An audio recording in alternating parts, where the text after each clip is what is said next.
नमस्कार, आपके साथ मैं हूं सुरभि शर्मा। आप देख रहे हैं TV9 डिजिटल। मिडिल ईस्ट में छिड़ी जंग अब सिर्फ ईरान और इजरायल तक सीमित नहीं रही, बल्कि इसका असर पूरी दुनिया की अर्थव्यवस्था पर दिख रहा है। डोनाल्ड ट्रंप और बेंजामिन नेतन्याहू की अगुवाई में शुरू हुआ ये जियोपॉलिटिकल कॉन्फ्रंटेशन अब 1 महीने से ज्यादा समय पार कर चुका है, लेकिन युद्ध रुकने की बजाय और जटिल होता जा रहा है। बयानबाजी जारी है, सीजफायर के दावे जारी हैं, लेकिन ग्राउंड रियलिटी में मिसाइल अटैक्स और नेवल टेंशन कम नहीं हो रही। इस पूरी जंग का सबसे बड़ा असर दुनिया की सबसे महत्वपूर्ण ऑयल आर्टरी स्ट्रेट ऑफ हार्मोज पर है, जहां से दुनिया के लगभग 20% तेल की सप्लाई होती है। अगर ये चोक पॉइंट प्रभावित होता है तो उसका सीधा असर ग्लोबल फ्यूल प्राइसेस पर पड़ता है। लेकिन इस संकट के बीच भारत के लिए एक राहत की खबर सामने आई। भारत को इस मुश्किल समय में एक मजबूत एनर्जी पार्टनर मिला, रूस। रिपोर्ट्स के मुताबिक भारत ने मार्च 2026 में रूस से तेल आयात करीब 90% बढ़ा दिया। लेकिन सवाल ये, क्या भारत रूस पर ज्यादा निर्भर हो रहा है? क्या ये रणनीतिक मजबूरी है? क्या इससे अमेरिका नाराज हो सकता है? और सबसे बड़ा सवाल, क्या इस युद्ध का असर भारत की जेब पर पड़ेगा?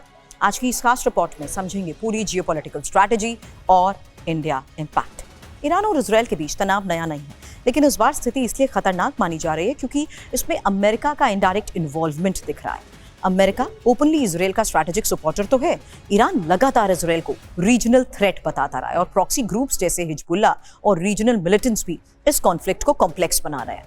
इसके अलावा रेड सी और हॉर्मुज रीजन में नेवल थ्रेट्स बढ़ रहे हैं। ऑयल टैंकर्स पर अटैक की आशंका ने शिपिंग कॉस्ट को बढ़ा दिया। इंश्योरेंस प्रीमियम बढ़ गए हैं। ग्लोबल एनर्जी मार्केट में अनसर्टेनिटी पैदा हो चुकी है। बात भारत की इसलिए क्योंकि टाइम्स ऑफ इंडिया की रिपोर्ट के मुताबिक मार्च 2026 में भारत ने रूस से क्रूड ऑयल इंपोर्ट लगभग 90% बढ़ा दिया है। फरवरी में इंपोर्ट कम था, लेकिन जियोपॉलिटिकल डिस्ट्रप्शन के बाद बाइंग तेजी से बढ़ी। इस दौरान भारत की कुल क्रूड कंजम्पशन लगभग 15% कम हुई। एलपीजी इंपोर्ट लगभग 40% गिर गया। एलएनजी सप्लाई भी प्रभावित हुई, यानी एनर्जी सप्लाई चेन पर साफ असर पड़ा। लेकिन भारत ने क्राइसिस मैनेजमेंट दिखाया। रशिया के अलावा इंडिया ने एंगोला, घाना, गबन और कोंगो जैसे अफ्रीकन देशों से ऑयल खरीद बढ़ा दी है। हालांकि इनकी शेयर अभी लिमिटेड है। स्ट्रैटेजी ये बताती है कि इंडिया एनर्जी डाइवर्सिफिकेशन पर काम कर रहा है। एनर्जी इंटेलिजेंस फर्म टेप्लर के एनालिसिस सुमित रितोला के मुताबिक मिडिल ईस्ट प्रोड्यूसर्स ने ऑल्टरनेटिव पाइपलाइंस का इस्तेमाल करके कुछ राहत जरूर दी है, जैसे सऊदी अरेबिया की ईस्ट वेस्ट पाइपलाइन और यूएई की हबशान फुजैरा पाइपलाइन। इन पाइपलाइंस की खास बात यह है कि ये स्ट्रेट ऑफ हार्मोज को बाईपास करती हैं, मतलब अगर सी रूट प्रभावित हो तो भी लिमिटेड सप्लाई जारी रह सकती है। रिपोर्ट्स ये कहती हैं कि अप्रैल में भी रशिया से सप्लाई जारी रह सकती है। ईरान तथा वेनेजुएला से भी पोटेंशियल सप्लाई मिलने की संभावना है, यानी इंडिया मल्टीपल सप्लाई लाइंस तैयार कर रहा है। ये एनर्जी सिक्योरिटी स्ट्रैटेजी का हिस्सा है। बात एलएनजी क्राइसिस की। मीडिया रिपोर्ट्स के मुताबिक कतर से एलएनजी इंपोर्ट में 92% की भारी गिरावट आई।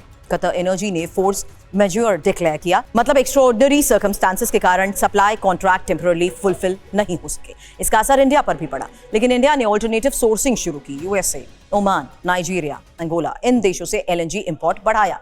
एलपीजी क्राइसिस को मैनेज करने के लिए इंडिया ने डोमेस्टिक प्रोडक्शन बढ़ाई। कमर्शियल यूजर्स की सप्लाई टेम्पररी रिड्यूस की, ताकि 33 करोड़ डोमेस्टिक एलपीजी कंज्यूमर्स प्रभावित ना हो। डिसीजन पॉलिटिकली भी इंपॉर्टेंट माना जा रहा है। सवाल ये कि क्या इंडिया रशिया डिपेंडेंसी बढ़ा रहा है? एक्सपर्ट्स का मानना है कि इंडिया अपॉर्चुनिस्टिक बाइंग कर रहा है। जहां डिस्काउंट मिलता है वहां से खरीद। रशिया यूक्रेन वॉर के बाद रशिया डिस्काउंटेड ऑयल बेच रहा है, इसका इंडिया फायदा उठा रहा है। लेकिन इंडिया साइमल्टेनियसली मिडिल ईस्ट और यूएस से भी खरीद जारी रख रहा है। मतलब स्ट्रैटेजी क्लियर है, डिपेंडेंस नहीं, diversification, energy, diplomacy, strategic autonomy.